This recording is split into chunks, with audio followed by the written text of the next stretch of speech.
번째 패널 토론 그리고 패널 발표에 좌장을 맡은 충북대학교 법학전문대학원 신혜영 교수입니다. 만나서 반갑습니다.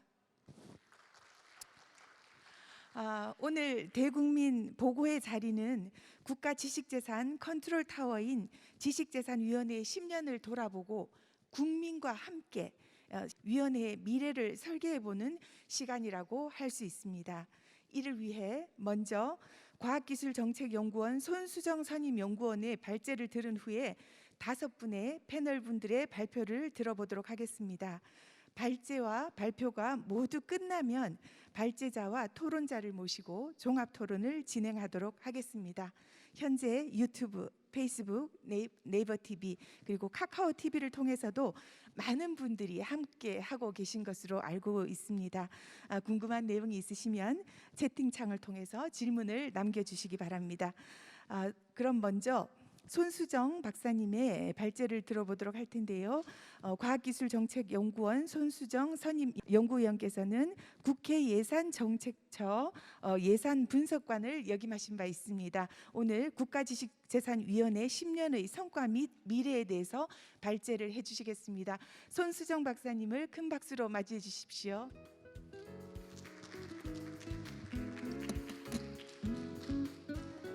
네, 안녕하세요. 과학기술정책연구원 손수정입니다. 우선 오늘 지난 10년의 성과를 같이 나누는 이 자리에서 여러분들 앞에 국가지식재산 컨트롤 타워로서의 국가지식재산위원회의 역할을 말씀드릴 수 있는 기회를 주셔서 무한한 영광으로 생각하겠습니다. 감사합니다.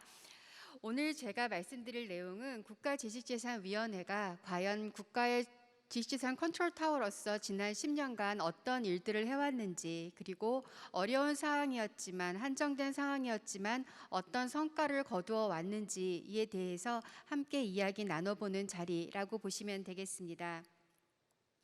먼저 여러분들께서 잘 아시는 바와 같이 지식재산의 이해라는 관점에서 과연 우리가 무엇을 지식재산이라고 할 수 있는가 라는 주제로 같이 일단은 얘기를 시작해 보고자 합니다. 우리는 흔히 아주 쉽게 지식재산이라는 표현을 쓰고는 합니다. 하지만 이 지식재산이 과연 어느 정도의 범위를 갖는 것인가에 대해서는 보다 심도 깊은 서로의 합의가 필요하지 않은가라는 생각이 듭니다. 여기 보시는 바와 같이 지식재산이라는 것은 창의적인 아이디어, 경험, 전수, R&D, 교육 등을 통해서 창출되는 모든 지식에서부터 시작을 한다라고 볼 수가 있겠습니다. 이 지식에 대해서 우리는 유형적으로 암묵지 내지는 명학지라는 구분의 틀을 작동을 하고 있는데요. 암묵지라는 것이 보시는 것처럼 노하우라던가 실질적으로 형상화할 수 없는 사적 정보라고 본다라면 이러한 암묵지에 해당하는 지식재산은 축적되고 기반으로서의 역량이 될 수 있을 때 국가 지식재산 경쟁력에 영향을 줄 수 있겠다라고 할 수가 있겠습니다. 또 한 축이 될 수 있는 명확지, 이것은 우리가 흔히 얘기하는 지식재산 혹은 지식재산권이라고 이야기를 할 때 가장 대표적인 지식의 유형으로 포함하는 부분이 아닌가 싶습니다. 잘 알려진 연구 활동을 통해서 이루어지고 있는 논문이라던가 저서, 데이터 등을 뿐만이 아니라 산업기술과 관련되어 있는 특허, 그리고 최근에 콘텐츠와 관련되어 있는 저작권 등 상당히 많은 명확지 부분들이 창출되고 있고, 이 부분은 공개 정보로서 과연 어떻게 파급 효과가 나타날 수 있는가, 지식의 확산이 어떻게 이루어질 수 있는가 라는 관점에서 주목을 받고 있다라고 보시면 되겠습니다. 따라서 국가지식재산위원회가 할 수 있는 역할은 단순히 특허를 중심으로 하는 산업재산권이라던가 논문 혹은 컨텐츠를 중심으로 하는 저작권뿐만이 아니라 보다 넓은 개념의 지식재산에 대한 국가 의제를 논의해 나갈 수 있는 범위이다라고 이해할 수가 있겠습니다. 그렇다면 우리는 지식재산에 대해서 왜 이야기하는가? 지식재산이 성장이라는 관점에서 왜 중요한가? 라고 본다라면 앞서 연사분들께서 말씀해 주셨지만 크게 두 개의 축이라고 볼 수가 있겠습니다. 즉 하나는 지식재산을 창출해낼 수 있는 유인책이 될 수 있는 것이고, 그러한 창출해내고자 하는 유인책이 지속됨으로써 국가의 성장 자본으로서 기능을 할 수 있게끔 하는 것이 우리가 지식재산을 보호하고 있고 지식재산권과 관련된 다양한 정책을 만들어내는 주요 기능이 아닌가라고 볼 수가 있겠습니다. 이러한 지식재산을 잘 보호하고 강화하는 활동 등이 궁극적으로는 거래와 협력을 이루는 주요 구성 요소가 된다라고 이해할 수가 있겠습니다. 이 지식재산에 대한 규모에 대한 접근은 많은 기관들이 이 유형의 재산과 무형의 재산에 대한 규모를 얘기하고 있습니다. 특히 한국의 경우에는 익히 알려진 바와 같이 경제 규모 대비 상당히 높은 수준의 지식재산 창출을 위한 투입 활동을 하고 있다라는 것이 알려져 있고요. 또한 글로벌 탑5 국가 내에 지식재산에 관련된 역량이 늘 포함되고 있다라는 것 또한 우리가 대한민국의 지식재산 역량을 가늠해 볼 수 있는 중요한 지표가 아닌가 싶습니다. 특히 앞서 의장님께서도 말씀해 주셨지만 최근에 발표되고 있는 한국의 글로벌 혁신 역량이라는 것은 다른 나라들이 보기에도 상당히 눈부신 발전을 하고 있는 것이 아닌가라고 평가받고 있습니다. 그러면 우리는 흔히 이 지식재산권에 대해서 말을 할 때 지식재산 생태계라는 관점에서 지식재산의 창출, 활용, 보호라는 프레임을 쓰고는 합니다. 하지만 이것이 최근 들어서는 보시는 바와 같이 지식재산을 이루는 주요 요소가 사람, 거점, 기반이라는 접근이 필요하다라는 것에 공감을 하고 있습니다. 사람이라는 것은 여기 보시는 것처럼 지식재산을 창출해내는 연구자뿐만이 아니라 그것을 활용할 수 있게끔 하는 중개인들, 그리고 실제 산업에 녹여들어갈 수 있게끔 하는 기업, 또한 그것에 대해 관심을 갖고 인지할 수 있는 국민에 이르기까지 참여 주체의 범위는 상당히 넓다라고 볼 수가 있겠습니다.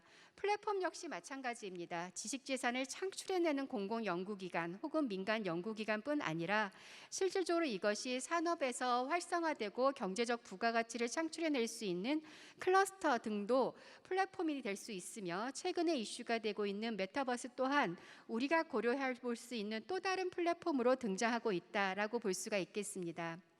이러한 다양한 플레이어와 다양한 플랫폼을 연결할 수 있는 파이프라인으로 작동할 수 있는 것이 제도적 기반이라고 본다면, 여기에는 관련된 법제라던가 계획이라던가 세제라던가 IP 펀드라던가 인식, 글로벌 네트워크 등 다양한 요인들이 파이프라인 안에 들어가서 우리가 지향하는 지식재산 생태계의 역량 강화를 위한 주요 구성 요소로서 작동을 하고 있다라고 볼 수가 있겠습니다.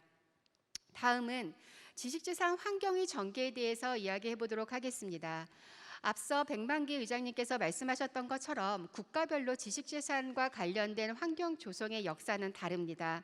가장 대표적으로는 여기 보시는 것처럼 18세기부터 시작했을 때도 영국, 미국 등을 중심으로 하는 글로벌 주요 국가들이 지식재산과 관련된 환경 조성의 주요 역할들을 수행해 왔다라고 본다라면, 특히 제도적인 측면에서 21세기에 해당하는 지금 현재를 본다라면 융복합 특허의 확장, 제가 여기서는 특허라고 표현을 했지만 실질적으로는 융복합 IP의 확장이라는 관점에서 상당히 다양한 기술들이 서로가 어우러질 수 있는 환경 조성이 그 어느 때보다 중요한 시점이다라고 할 수가 있겠습니다. 하지만 아쉽게도 서울대학교 경제학과 연구팀에서 발표한 2019년 연구 자료에 따르면 한국은 미국, 일본, 독일, 프랑스 등 주요 지식재산 강국에 비해서 지식 간 융복합 정도가 낮다라는 연구 결과가 있었습니다.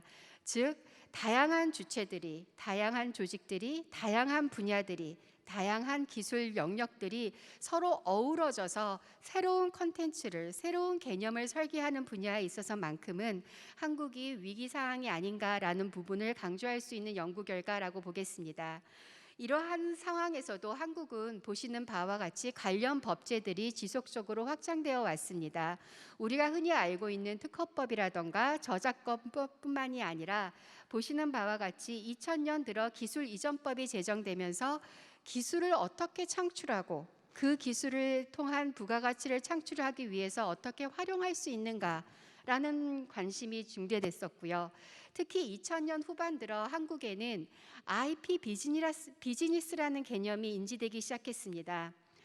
지식재산이라는 것이, 특허라는 것이 단지 연구자의 창작 활동을 보호하기 위한 도구뿐만이 아니라 그 자체가 새로운 비즈니스를 통한 부가가치를 창출할 수 있겠구나 라는 인식이 도입되면서 드디어 한국에도 오늘 이 자리가 있게끔 했던 지식재산기본법이 제정되었습니다.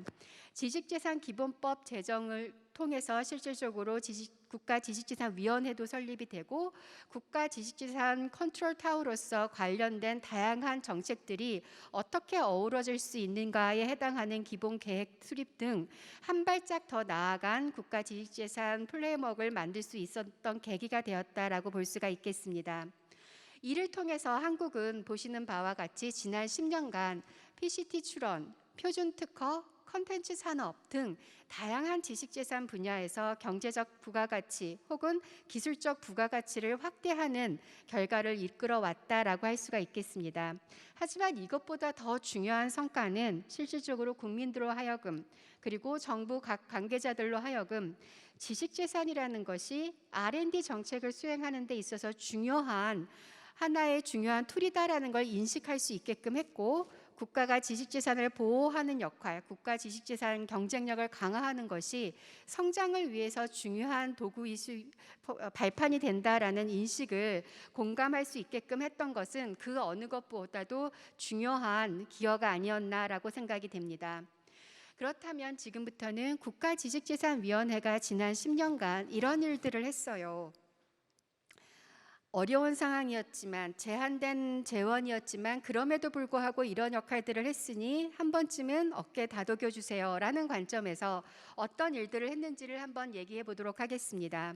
우선 지식재산기본법 제6조에 의해 국가지식재산위원회가 설치되었으며 그것에 의해서 주요 기능이 명시되어 있습니다. 주요 기능은 크게 4가지로 명시할 수가 있습니다. 보시는 바와 같이 국가지식재산 기본계획 또는 시행계획의 수립 변경 사항을 심의 조정할 수 있으며 관련된 추진 사항에 대한 점검 및 평가를 할 수 있으며 관련된 재원의 배분 방향 및 효율적 운영 사항에 대한 심의 조정을 할 수 있으며 창출, 보호, 활용, 기반 등을 위한 시책 사항에 대한 심의 조정 등을 할 수 있다라는 주요한 4가지 기능이 부여받았습니다. 이것을 통해서 보다 세부적으로 살펴보면 보시는 바와 같이 기본 계획의 수립은 국가지식재산 컨트롤타워로서 수행해야 될 가장 기본적인 축으로서 국가가 지식재산 경쟁력 강화를 위해 향후 5년간 무엇을 메인 축으로 끌고 가야 하는가라는 방향성을 잡는 역할을 했다라고 볼 수가 있겠습니다. 그래서 기본 계획을 수립하고 각각에 관련된 연도별 시행 계획을 설계했습니다. 또한 인력 양성, 지식재산 인력과 관련돼서 어떤 영역이 지식재산 인력이며 그러한 인력의 전문성을 제고하기 위해서는 무엇이 필요합니다에 해당하는 종합계획을 수립했다라고 볼 수가 있겠습니다.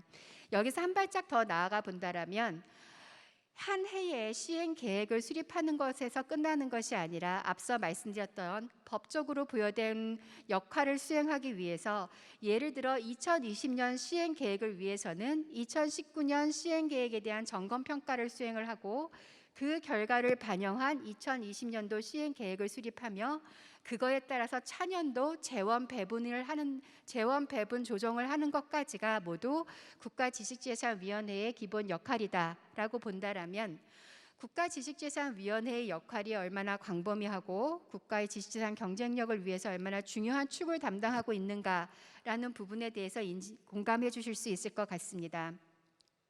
관련돼서 기본 안건별로 봤을 때도 지난 10년간 총 128건의 안건 심의가 진행됐으며 법적으로 주어진 4개의 역할, 4개의 기능에 맞춰서 매년 관련된 심의 안건들이 분석되고 보고되는 등의 활동을 수행해 왔다라고 말씀드릴 수 있겠습니다.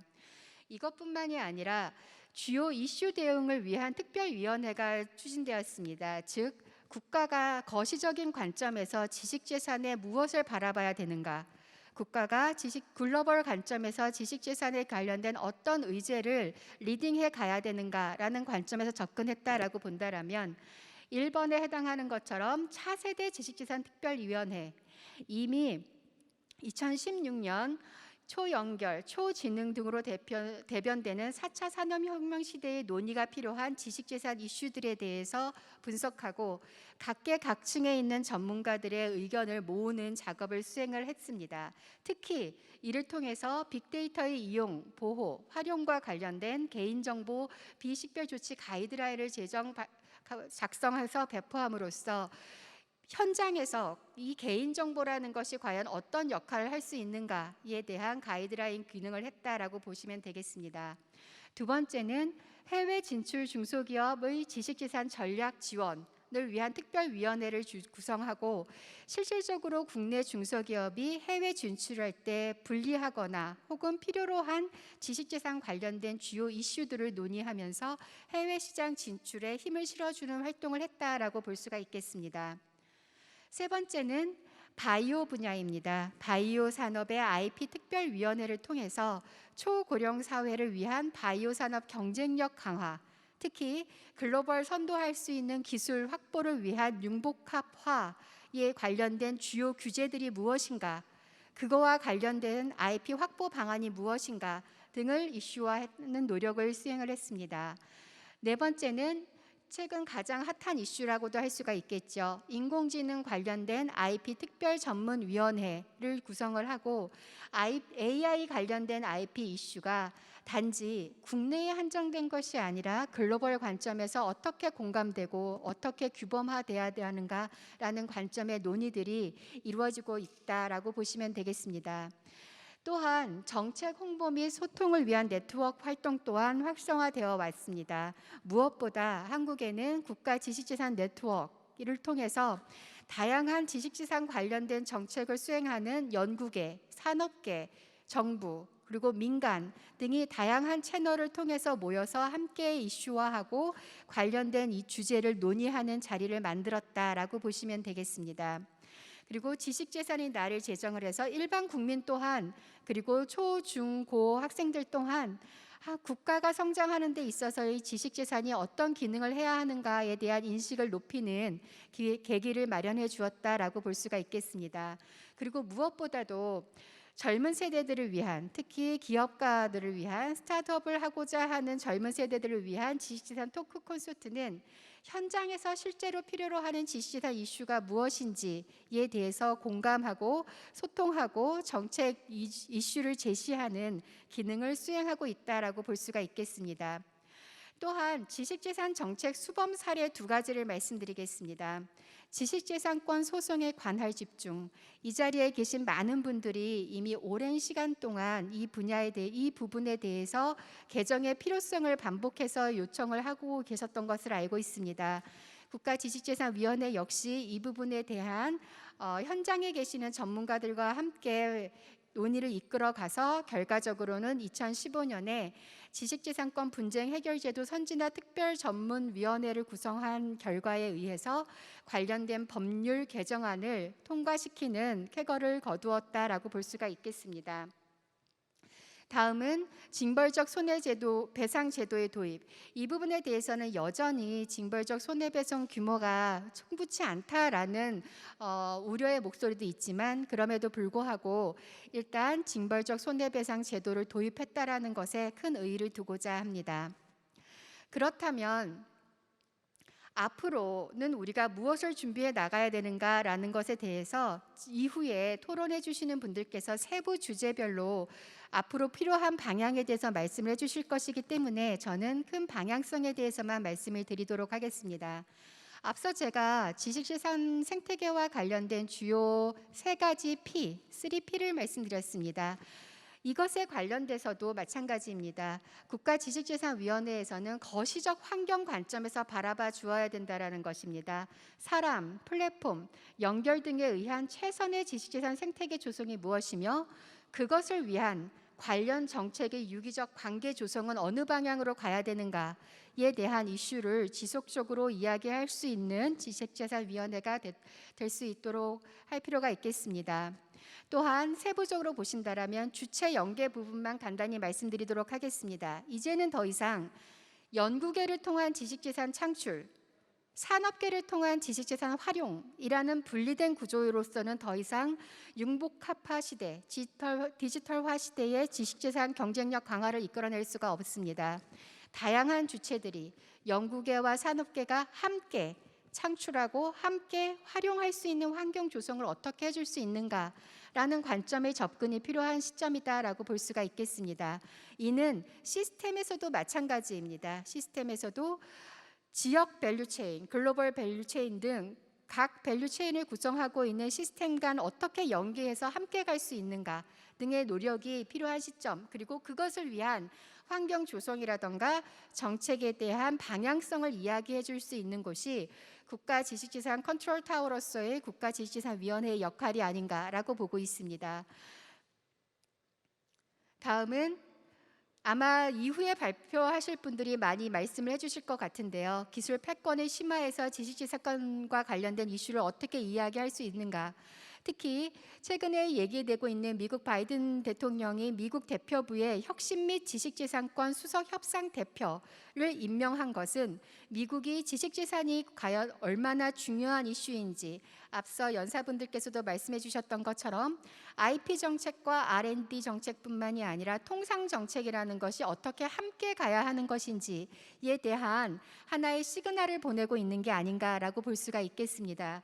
이러한 관점에서 뿐만이 아니라 디지털 환경 하에서도 우리가 과연 어떤 새로운 기술들에 대한 표준 관련된 전략 등에 대해서 앞서 이정돈 교수님께서도 말씀하셨지만 더 이상은 정책의 기술, 산업을 이끌어갈 수는 없습니다. 산업이 이끌고 나가는, 산업이 도전하는 지식재산 환경에 대해서 어떻게 국가가 역할을 해줘야 되는가라는 기반에 대한 논의가 좀 더 심도 깊게 이루어질 필요가 있다라고 볼 수가 있겠습니다. 세부적인 부분에 대해서는 이후 토론을 해주시는 각 연사분들께서 말씀을 해주시겠지만 무엇보다 저의 발제는 지난 10년간 실질적으로 쉽지 않은 길이었다라고 볼 수가 있겠습니다. 그 10년간 국가지식재산위원회가 작은 발걸음이라도 한 발씩 더 나아갔다라는 관점에서 여러분들께서 한 번쯤은 10년을 되돌아보는 축하의, 위로의, 격려의 박수를 보내주실 수 있는 시점이 아닌가라는 관점에서 발제 자료를 준비해 보았습니다. 고맙습니다.